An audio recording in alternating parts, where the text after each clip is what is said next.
반갑습니다. 28일 화요일 새벽을 하나님께 올려드립니다. 새 힘 얻으리 함께 찬양 부르십니다.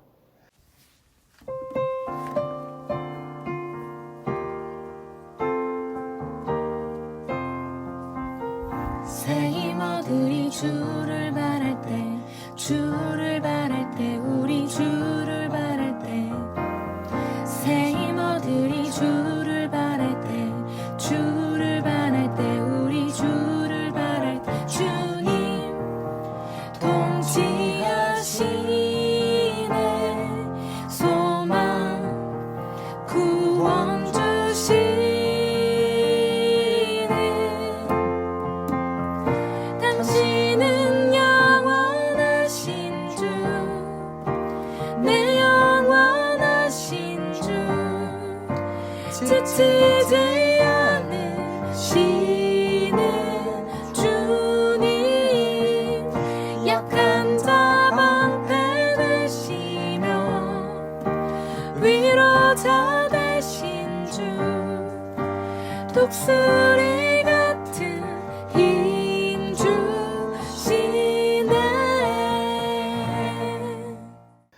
오늘 말씀은 창세기 32장 21절부터 26절까지입니다. 함께 읽겠습니다.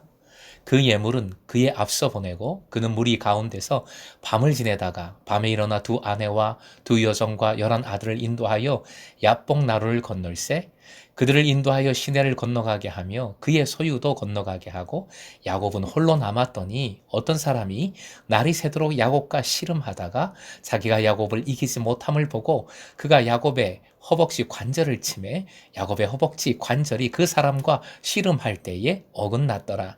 그가 이르되 날이 새려 하니 나로 가게 하라. 야곱이 이르되 당신이 내게 축복하지 아니하면 가게 하지 아니하겠나이다.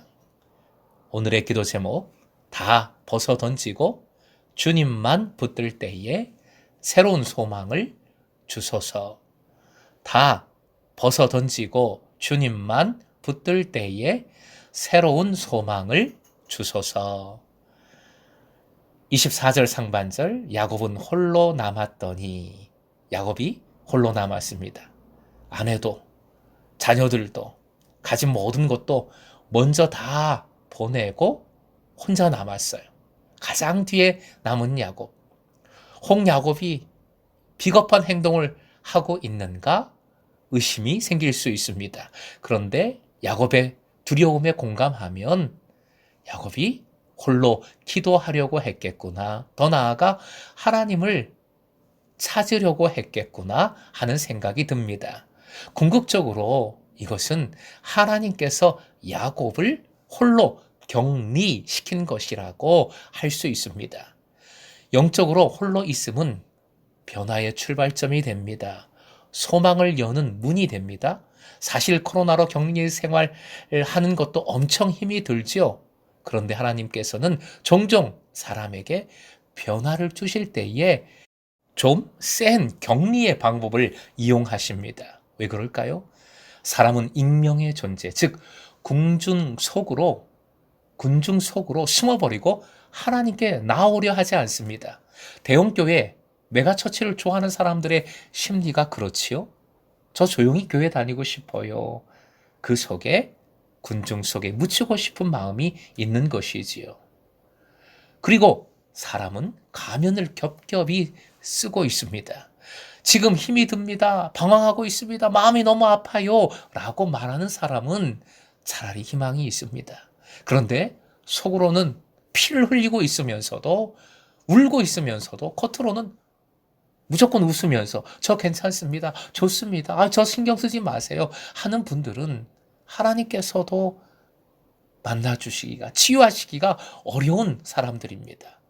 인격, 페르소나라는 단어가 고대 연극 배우들이 쓰는 마스크였습니다.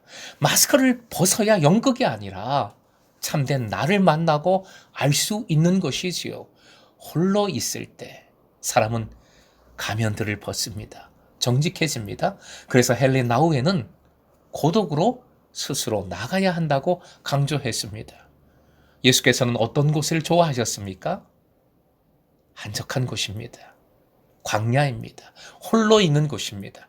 아무도 의식할 필요가 없는 한적한 곳. 그래서 하나님을 바라보고 하나님과만 대화하고 자신의 내면을 바라볼 수 있는 그런 곳을 좋아하셨어요. 바로 여기에서 quiet time, 큐티라는 말이 유래했습니다. 조용한 시간이 필요합니다. 상처와 피 흘리는 모습, 내 속을 하나님 앞에 솔직하게 온전히 내어놓는 시간이 필요한 겁니다. 그래서 영성훈련을 피정, 리트릿, 물러남이라고 표현하는 겁니다. 그래서 지금 야곱을 하나님께서 고독의 현장으로 격리시키고 계시는 겁니다. 24절 하반절, 혼자 있는데 한 사람이 달려들어 덤벼들어 심한 몸싸움을 하게 됩니다. 씨름은 격렬한 싸움입니다. 사실 야곱의 삶은 씨름 그 자체였어요. 싸움의 삶이었습니다. 어머니의 태에서부터 쌍둥이 형과 싸웠고 나올 때 형의 발 뒤꿈치를 붙잡았고 에서와 장자권과 축복을 놓고 싸웠습니다.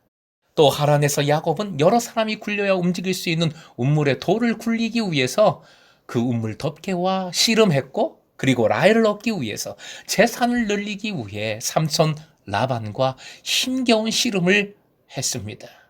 그런데 야곱에게 갑자기 달려든 사람 누구입니까? 하나님의 천사입니다. 야곱의 허벅지 관절을 어긋나게 하는 능력, 날이 새려 하자 가야 된다고 하는 그 신비로움 등이 이를 뒷받침해 줍니다. 그렇다면 씨름의 의미는 무엇입니까? 이게 중요하지요. 화면 보시고 함께요. 하나님께서 먼저 오신다. 문제가 아니라 하나님과 씨름하라. 야곱이 먼저 철하기도 하면서 축복을 구한 것이 아닙니다. 하나님께서 먼저 찾아오셨습니다. 다가오십니다. 호세아서 12장 3절 4절 화면 보시고 함께 읽겠습니다. 야곱은 모태에서 그의 형의 발 뒤꿈치를 잡았고 또 힘으로는 하나님과 겨루되 천사와 겨루어 이기고 울며 그에게 간구하였으며 하나님은 베델에서 그를 만나셨고 거기에서 우리에게 말씀하셨나니. 야곱은 천사와 겨루어 이기고 울었어요. 이것은 승리의 감격, 기쁨의 눈물이 아닙니다. 맺힌 한에서 나온 눈물이에요. 하나님 앞에 울면서 모든 것을 토해 놓은 겁니다. 하나님 앞에서 혼자 어떻게 할 수 없는 강한 그분 앞에서 어린아이같이 울음을 터뜨린 겁니다. 주님만이 나의 살 길이에요. 주님 아니면 안 돼요. 살려주세요 제발 하면서 간절히 붙들고 축복을 구한 겁니다. 이 격정적인 영적 쇄신의 과정이 바로 씨름, 싸움의 참된 의미입니다. 우리는 종종 하나님보다 문제에 집중하고 문제와 씨름합니다. 솔직히 말하지 않고 혼자 끌탕을 합니다. 기도한다 해도 기도 후에 다시 그 문제의 보따리를 스스로 짊어집니다. 끙끙댑니다. 사랑하는 금성의 제자 여러분, 예수 그리스도의 이름으로 나아갈 때 씨름의 상대로 하나님께서 하나님 자신을 우리에게 허락해 주시는 겁니다. 세상과 뒤섞이지 마시고 마스크로 여러분을 가리지 마시고 하나님 좀 붙드는 듯 하다가 아이 소용없네 하면서 딴 거 붙들지도 마시고 오직 다 벗어버리고 솔직한 심령으로 순전한 마음으로 겸허한 무릎꿇음으로 주님 앞에 나오십시오. 그리고 다 아뢰십시오. 솔직히 토로하십시오. 그리고 끝까지 주님을 붙드십시오. 주님 아니고서는 살 수 없어요 라는 절박함으로 주님을 치열하게 붙드십시오. 오늘도 이 믿음으로 주님을 만나고 새로운 풍성함을 누리시길 주님의 이름으로 축원드립니다.